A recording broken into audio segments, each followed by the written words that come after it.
Assalamualaikum warahmatullahi wabarakatuh. Halo, apa kabar semuanya? Mudah-mudahan sampai hari ini juga masih dalam keadaan sehat walafiat ya. Baik, kali ini kita akan membahas tentang analisis ukuran butiran dan klasifikasi tanah, atau dikenal dengan istilah grain size analysis and soil classification. Nah, jadi analisa ukuran butiran ini adalah sebuah analisa untuk menentukan ukuran butiran ya. Apakah dia berbutir kasar atau berbutir halus, yang kemudian nanti akan dilakukan klasifikasi dari hasil analisis ukuran butirannya. Baik, kita mulai saja. Nah, analisa ukuran butiran ini sebenarnya ada dua buah ya. Yang pertama adalah analisis ayakan namanya, atau SIP analisis. Kemudian analisis hidrometer atau hidrometer analisis. Analisis ayakan ini sebenarnya digunakan untuk material berbutir kasar ya, misalnya untuk material kerikil, pasir ya, yang punya butir kasar, atau material yang berada di atas saringan nomor 200. Nah, itu masih bisa dilakukan dengan menggunakan analisis ayakan. Sedangkan untuk butiran yang lolos saringan nomor 200, jadi saringan 200 itu ukurannya adalah 0,075 mm ya. Nah, untuk yang lebih kecil dari situ, itu sudah susah melakukan pengayakannya. Maka tidak lagi menggunakan ayakan, tetapi menggunakan analisis hidrometer namanya. Jadi dengan menggunakan bantuan hidrometer untuk memprediksi sebenarnya berapa ukuran diameter butirannya. Ya. Nah, jadi ukuran diameter untuk analisis hidrometer ini adalah lebih kecil dari 0,075 mm. Itu masih bisa dideteksi. Itu menggunakan hukum Stokes yang nanti akan kita bahas lebih lanjut. Nah, sedangkan di analisis hidrometer ini sebenarnya yang mau dilihat adalah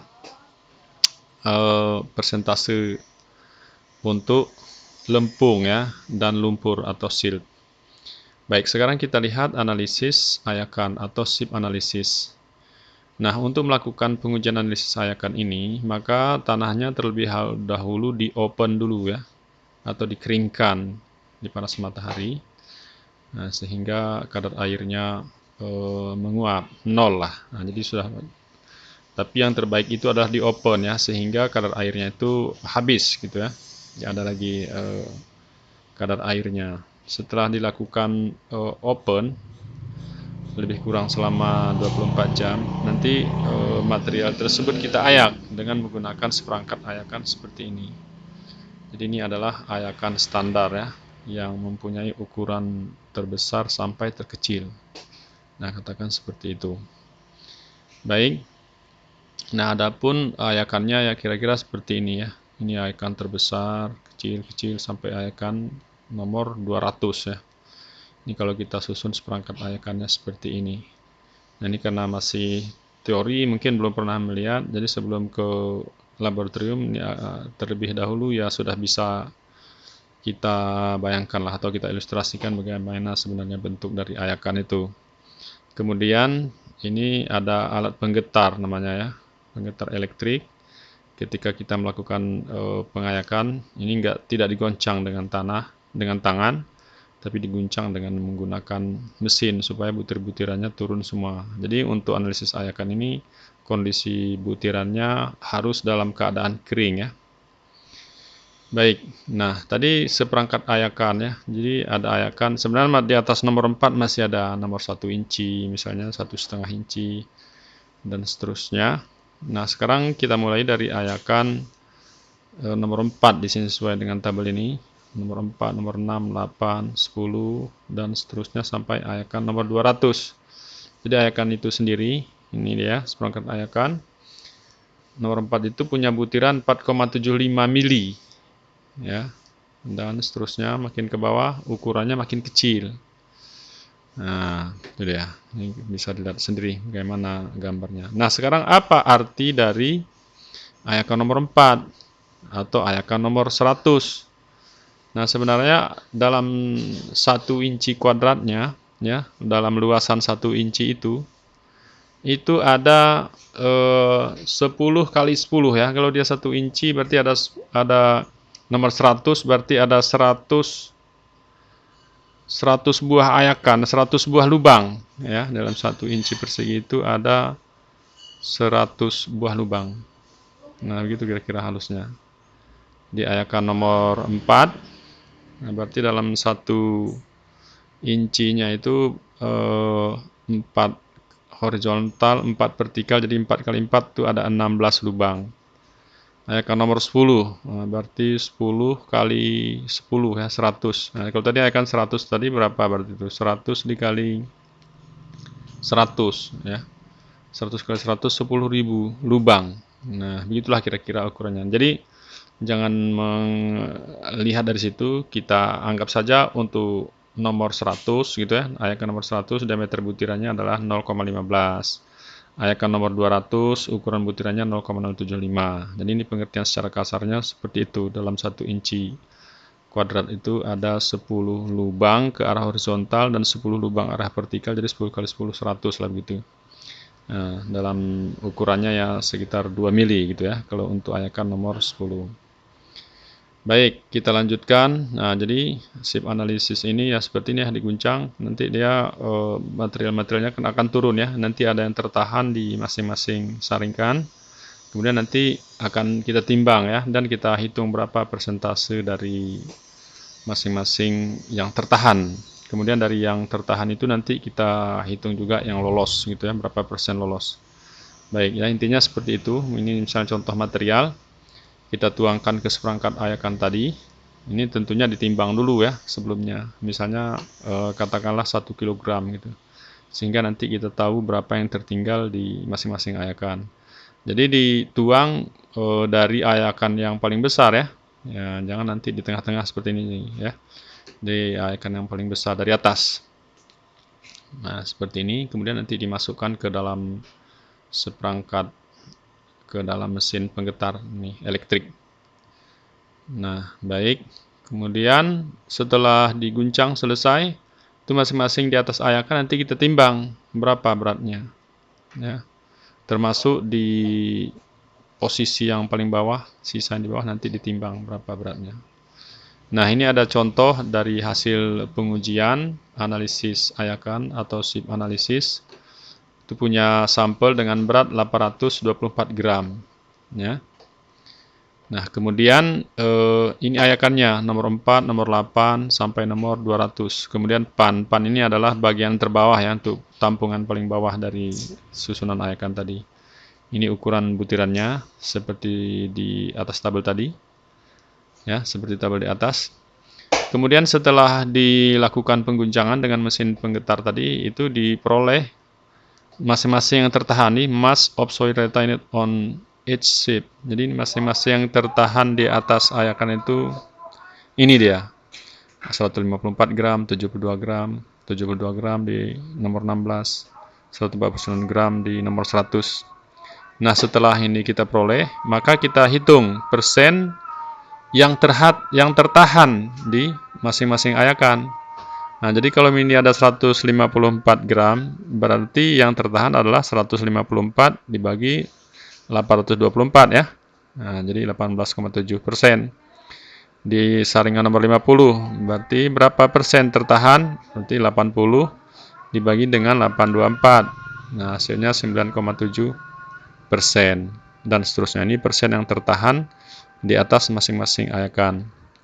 Kemudian di kolom ini dihitung kumulatifnya.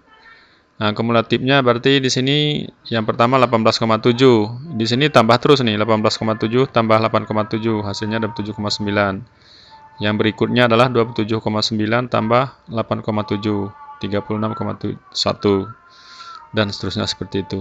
Jadi tambah terus ini sampai ke bawah. Kemudian setelah dapat kumulatif persen tertahan, baru kita hitung persen lolosnya.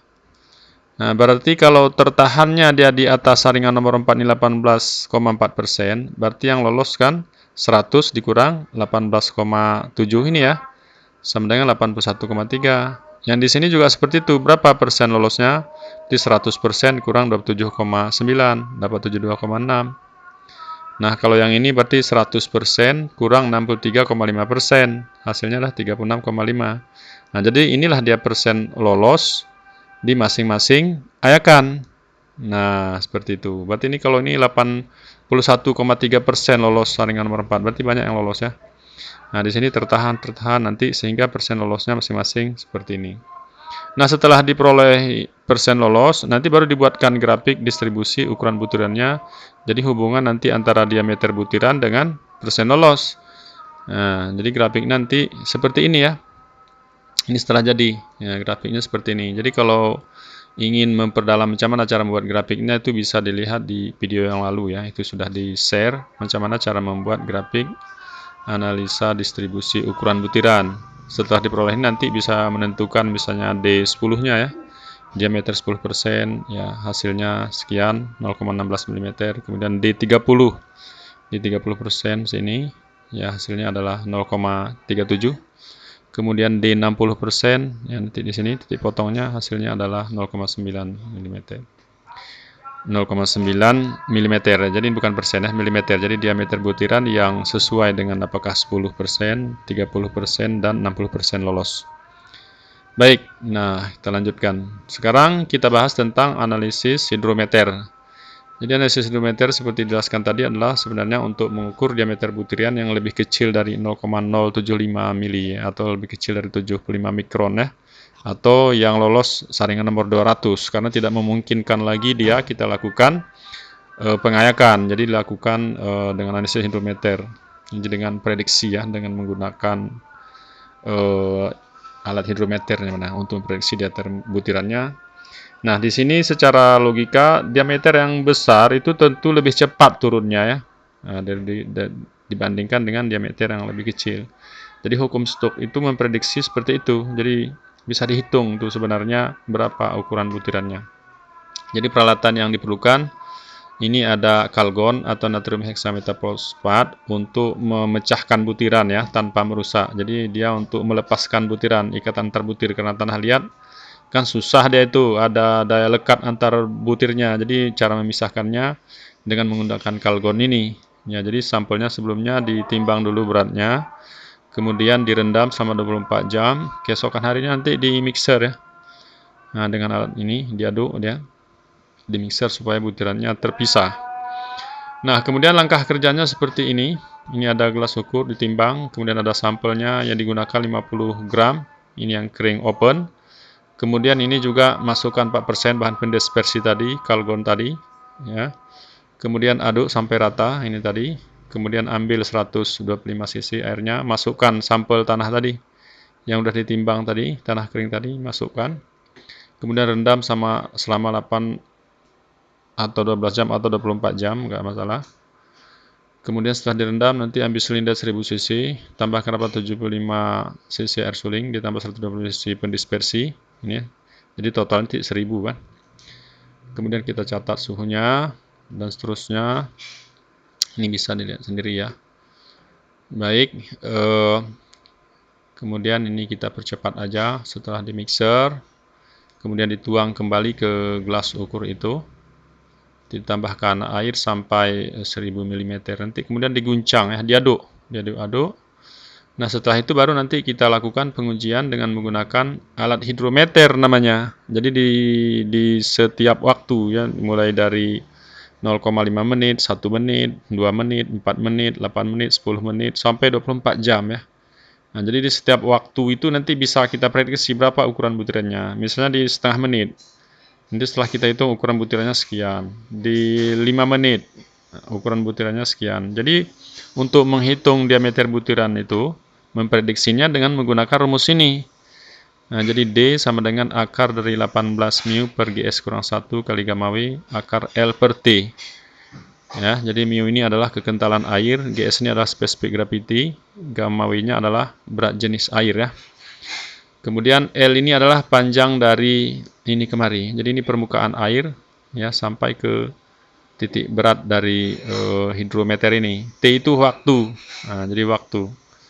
Tadi setelah jelaskan waktu, kalau cepat waktunya berarti diameter butirannya besar. Kalau waktunya makin lama berarti tentu yang diameter kecil itu akan lama tenggelam ya, akan lama dia turun ke dasar.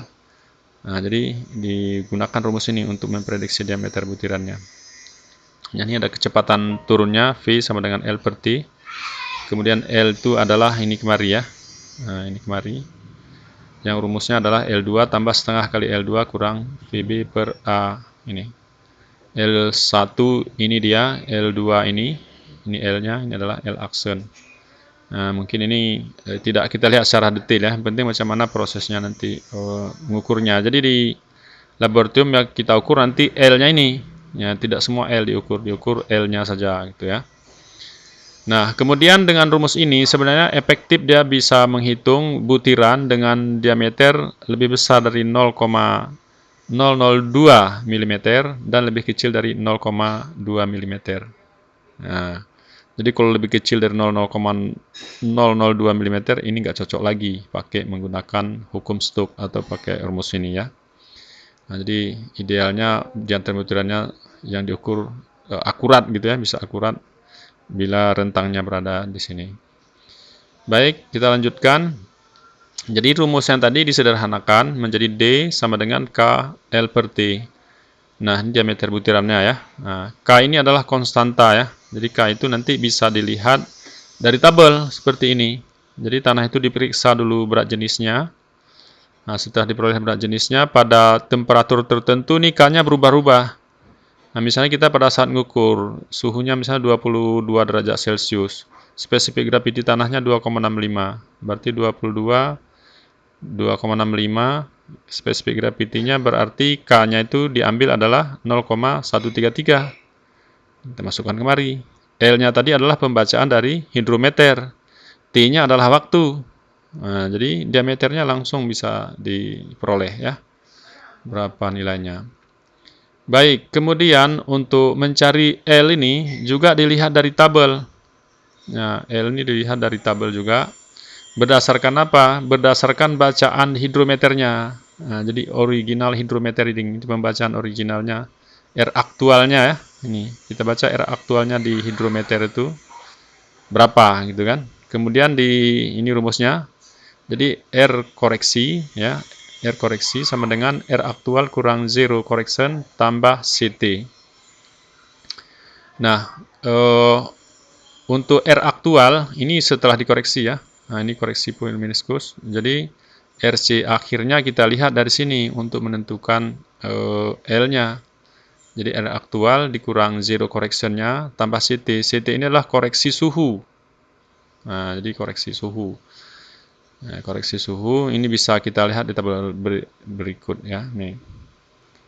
Jadi untuk koreksi suhu itu juga tadi kalau misalnya 22 derajat Celcius berarti nilai CT-nya adalah 0,4 ya di sini. Nah, baik. Setelah diperoleh nilai RC ini baru bisa kita hitung persen lolosnya. Jadi yang pertama yang perlu dalam pengujian hidrometer ini adalah diameternya. Kemudian persen lolosnya. Ya, persen lolosnya berapa persen gitu. Ya, diameter 0,075 misalnya berapa persen, 0,06 berapa persen ya. Kemudian diameter yang lebih kecil berikutnya itu dihitung persen lolosnya. Jadi berbeda dengan persen lolos pada analisis saringan tadi ya. Nah, jadi rumusnya adalah RC kali A per WS. A ini adalah ini rumusnya.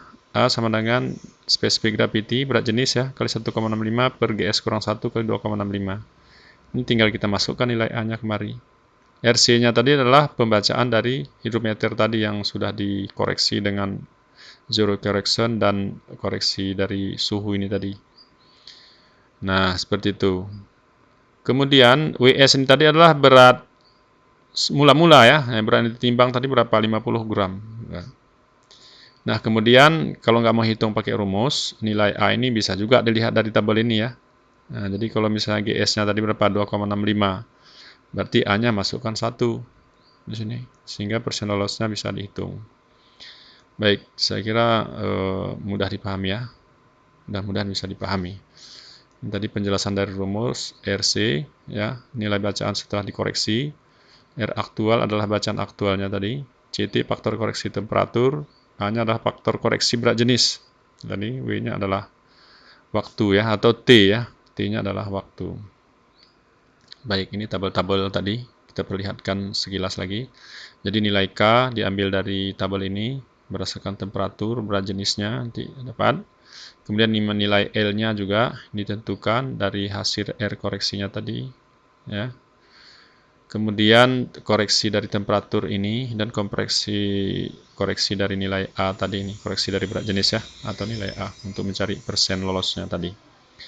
Baik, selanjutnya ini ada contoh ya, contoh untuk analisis hidrometer. Jadi ini ada waktu ya, waktunya ini di jam, dibuat di sini jam 3 sampai 3 keesokan harinya, berarti 24 jam. Jadi mulai dari 0 menit, 2 menit, 4 menit, 8 menit, dan seterusnya keesokannya adalah 2850 menit ya, selama 24 jam.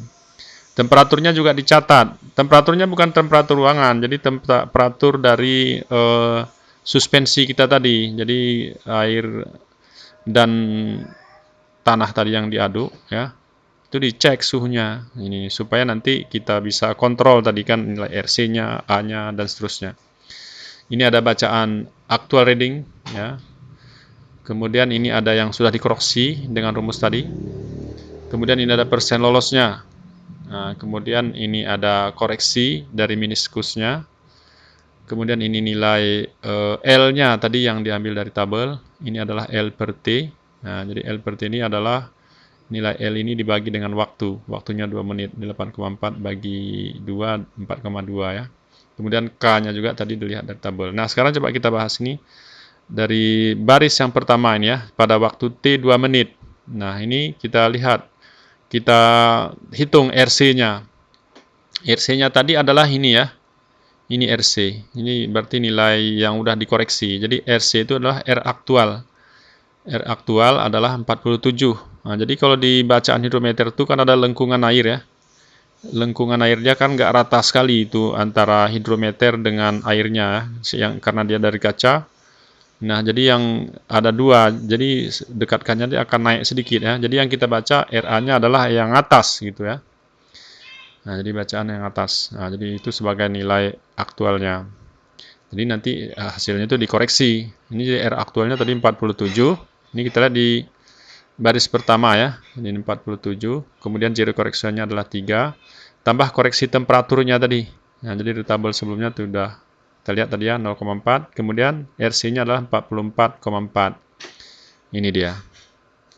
Selanjutnya tinggal menghitung persen lolosnya berapa persen. Jadi RC kali A per WS kali 100%. Tadi RC-nya adalah 44,4. Ini dia. Kali koreksi berat jenis tadi. Ini 0,99 dari tabel tadi. Dibagi dengan berat kering tadi adalah 50. Nah, maka diperoleh persen lolosnya adalah 87,9. Nah, ini dia. 87,9.